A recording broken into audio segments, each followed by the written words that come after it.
Saudações a todos, começando mais um vídeo aqui para vocês.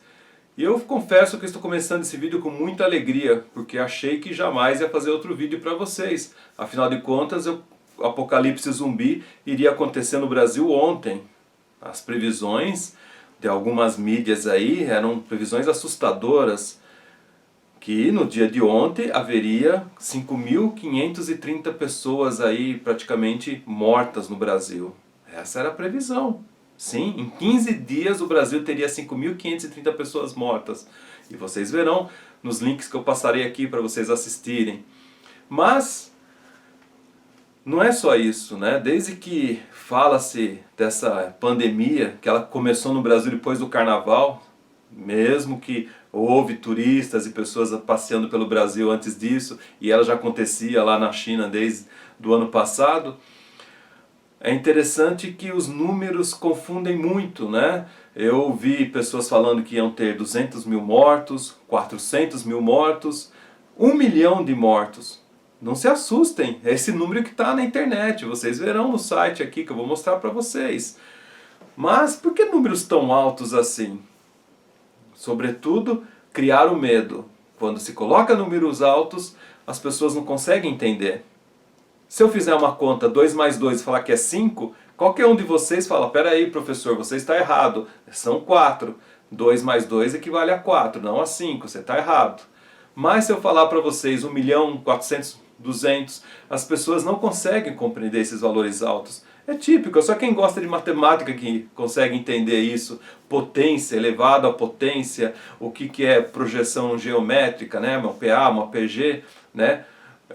Então, pessoal, o que a gente precisa compreender? Que existem estatísticas e as estatísticas, se elas tiverem um dado errado, elas podem ser muito bem manipuladas, elas podem ser levadas para o lado que as pessoas quiserem.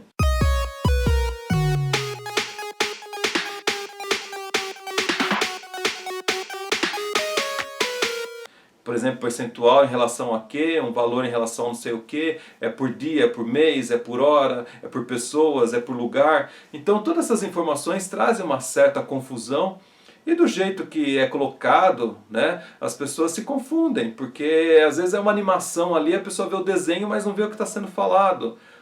Quer mais do que as estatísticas aí de pesquisas, não sei quantos por cento de pessoas gostaram, não gostaram, e o resultado sai outro, mas a margem de erro é 3%. Então, são exemplos que a gente precisa estar sempre atento para não cair em conversas.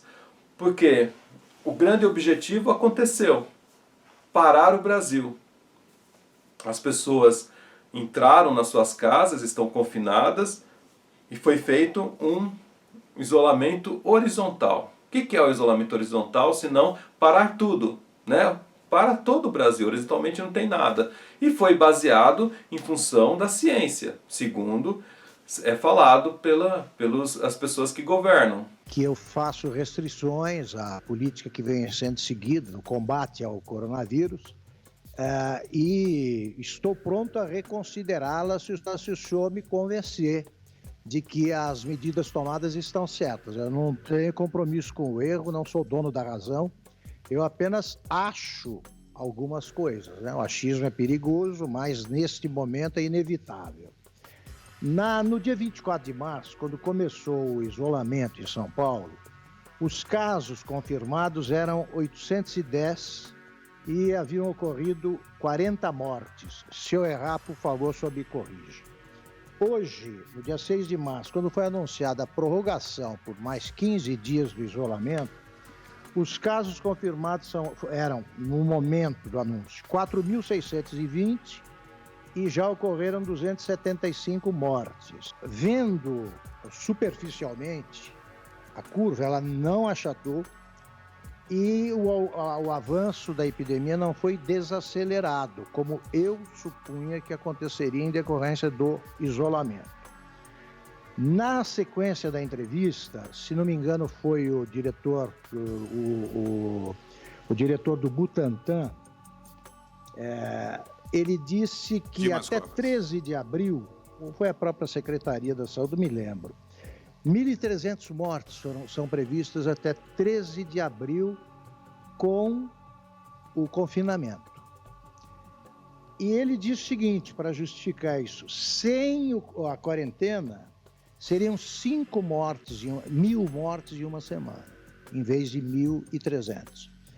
Com base em quais estudos se baseiam essas projeções, já que todos os especialistas em infectologia dizem que é impossível prever com algum grau de segurança a evolução da epidemia? Augusto, primeiro, o meu respeito por você. Aliás, o respeito que eu tenho por toda a trajetória de bom jornalismo que você fez em diferentes veículos de comunicação e durante toda a sua existência. É um jornalista sério, dedicado à boa informação, portanto, falo com alguém pelo qual tenho enorme respeito, já declarei isso publicamente outras vezes. Não é diferente do Silvio Navarro, que eu também conheço há menos tempo. O pior mês do coronavírus no país será esse mês de abril, vai ser o mês mais triste da história da saúde pública do país. Teremos, infelizmente, muitos óbitos, muitas pessoas infectadas e uma situação muito grave, muito aguda, o que dificulta, evidentemente, projeções de atenuamento das medidas que estão sendo adotadas por 25 dos 27 estados. Certas autoridades estaduais e municipais estão tomando medidas, no meu entender, além da normalidade. São verdadeiros donos dos seus estados e municípios, proibindo tráfego de pessoas, proibindo tráfego de rodovias, fechando empresas, fechando comércio. Bem, nós temos aproximadamente 38 milhões de autônomos no Brasil. Uma parte considerável desses não estão ganhando seu salário. Salário não, né? Não estão tendo seu ganha-pão. O que tinha na geladeira em casa praticamente já acabou. Não tem renda e tem família. A economia colapsar, não vai ter dinheiro para pagar servidor público. O caos está aí. Nossa cara, o caos está aí. E detalhe, se tivermos problemas que poderemos ter, os mais variados possíveis no Brasil, como saques a supermercados, entre outras coisas, o vírus continuará entre nós também. Não foi embora o vírus. Vamos ficar com o caos e com o vírus juntos. O que precisa ser feito? Botar esse povo para trabalhar. Preservar os idosos. Preservar aqueles que têm problema de saúde. Mas nada além disso. Caso contrário, o que aconteceu no Chile vai ser fichinha perto do que pode acontecer no Brasil.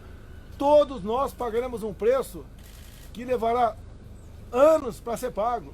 Se é que o Brasil não possa ainda sair da normalidade democrática que vocês tanto defendem. Ninguém sabe o que pode acontecer no Brasil. Da minha parte, eu me exponho, porque eu quero levar à população a mensagem de paz, tranquilidade, serenidade. O que estão fazendo no Brasil, alguns poucos governadores e alguns poucos prefeitos, é um crime. Eles estão arrebentando com o Brasil, estão destruindo empregos.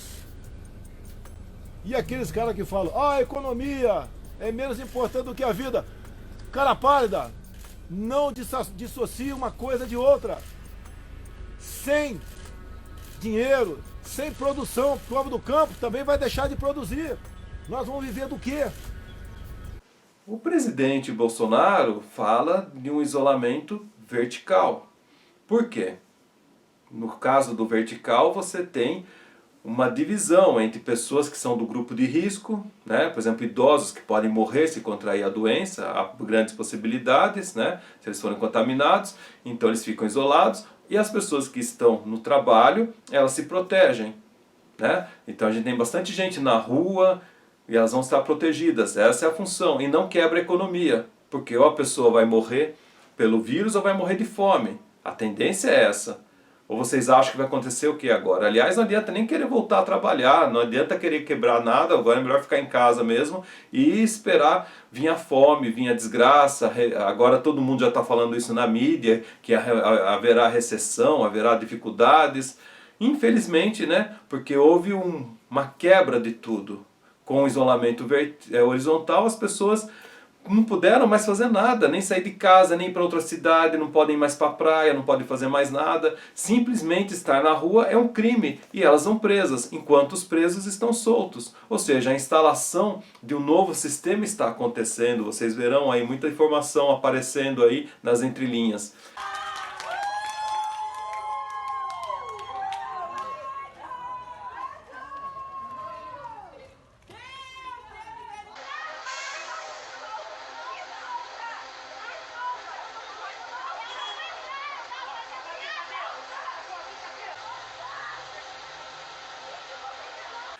Portanto, temos um presidente que quer manter a parte social certa e manter os empregos, mas que não consegue porque os outros governantes, né, eles querem manter um horizontal. Mas tudo vem em função de um gráfico, que eu chamo gráfico da discórdia. Por quê?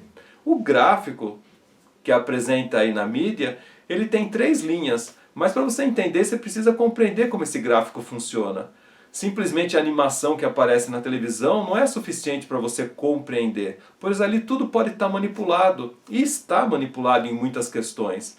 Antes de mais nada, para você compreender o gráfico, preste atenção em 2 fatores. Aliás, qualquer gráfico, sempre são 2 eixos, né? Então nós temos um eixo que é horizontal, que é o eixo X, no caso do gráfico vocês verão que são os períodos de tempo, e nós temos um eixo vertical, que é o eixo Y, onde eu tenho o número de pessoas infectadas. Então essas 2 linhas, né, vertical e horizontal, você plotando as informações, você vai ter um gráfico, né?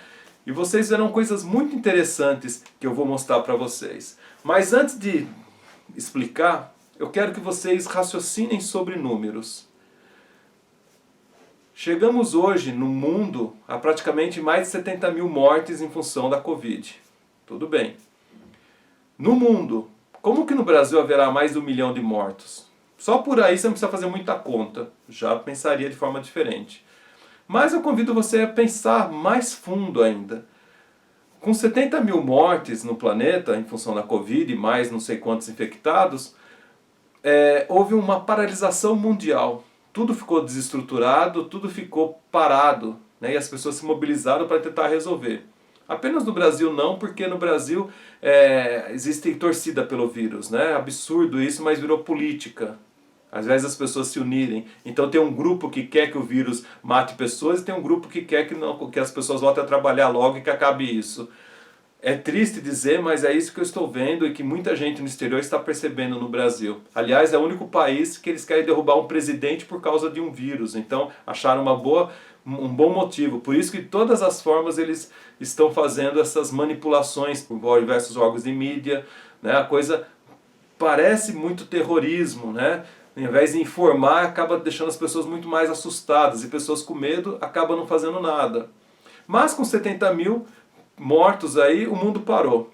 O Brasil, eu já fiz isso em vídeo, ele tem em média por ano 60 mil mortes por violência. Por ano, 60 mil mortes. Mas o Brasil não para por causa disso.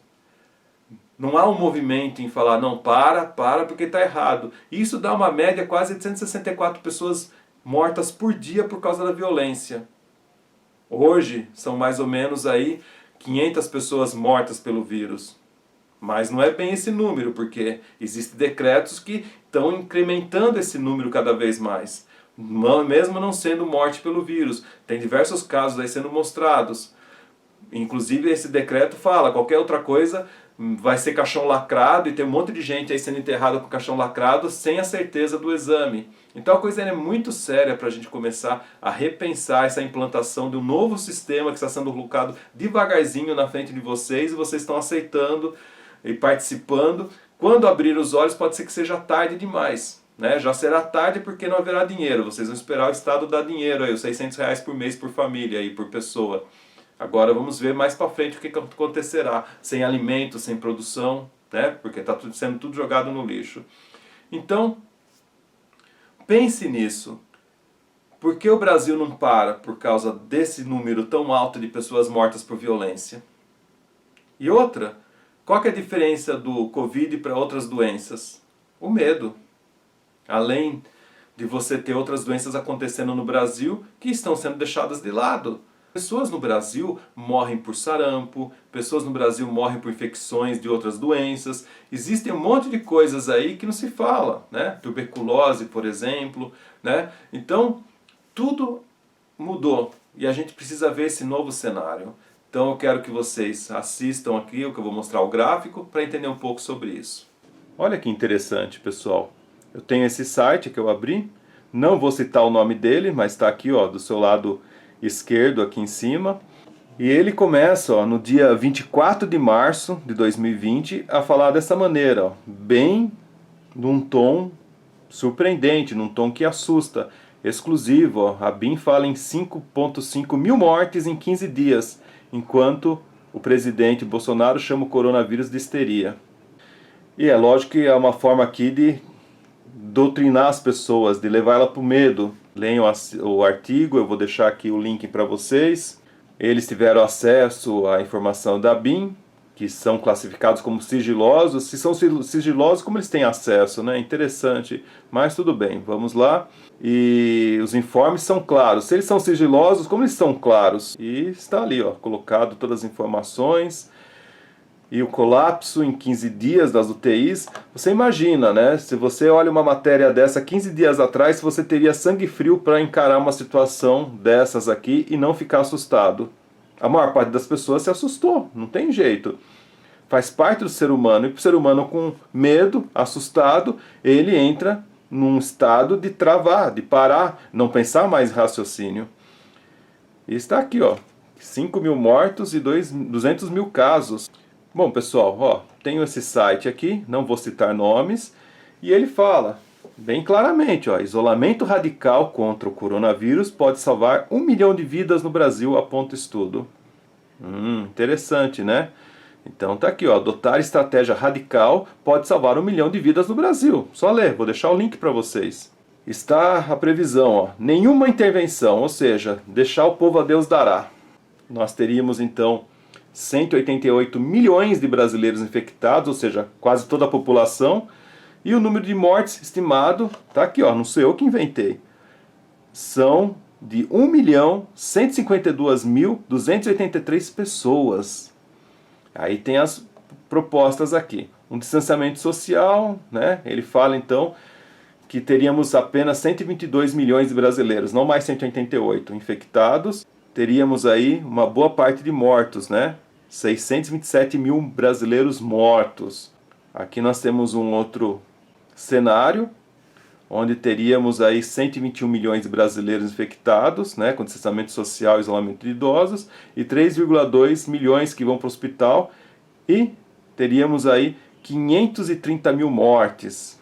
Supressão tardia, são os nomes que eles estão usando, um número de 206 mil mortos. Mas, aqui embaixo, ó, se fizer o bloqueio, né, se fizer o isolamento horizontal, né, como falaram e como fizeram, o cenário é bem melhor, que é o cenário 4 aqui. Teríamos 0,2 morte por 100 mil habitantes, ou seja, chegaríamos aí praticamente num número aí de mortos de 44 mil brasileiros. Explicando o gráfico para vocês, nós temos aqui 3 cenários, né? Então temos 3 curvas aqui. Ó, a linha que sobe, que é a linha vertical, eu tenho casos reportados, e a linha inferior aqui, que é a linha horizontal, que é o eixo X, eu tenho os meses que estão aí acontecendo, né? Então tem um período de 0 a 12 meses. E aqui vão as informações, ó. Eu tenho essa linha vermelha que fala se ninguém fizer nada o que acontece, ó. Tem um pico muito grande, praticamente aí são 3 meses aí, todo mundo mal, todo mundo doente, né? Mas, ó, o pico muito elevado de casos. Se houver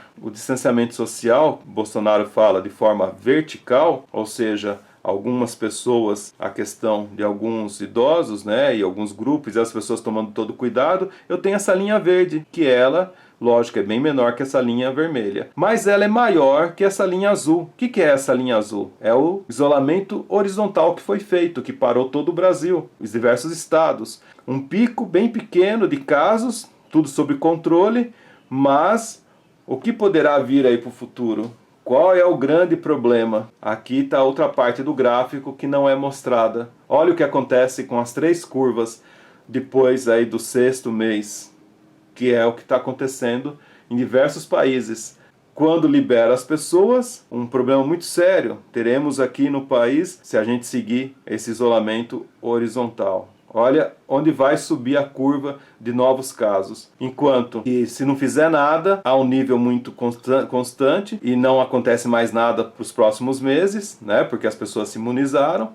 E quando há esse isolamento, né, vertical que o presidente propôs, também, mesma coisa, ele repete a onda vermelha aqui. Eu não tenho nada mais acontecendo nos próximos meses. Mas o isolamento horizontal está aqui, nesse gráfico, que não é mostrado a segunda etapa, né? Eles mostram só essa parte primeira aqui, a segunda não, que há esse grande elevado pico.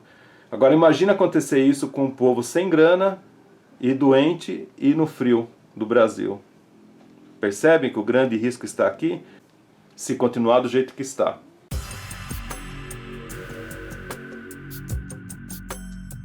E aí? Compreenderam esse outro lado da moeda? E agora? Como que a gente fica? É um convite para você pensar um pouco mais. Existe outra parte do gráfico que mostra uma outra curva acontecendo que poderá trazer mais prejuízo ainda para as pessoas. Será que é nesse ponto que eles estão se baseando que acontecerá uma grande pandemia no Brasil? Um grande momento de mortes? Vamos ver. Bom, pessoal, eu espero ter ajudado vocês a pensar um pouco mais.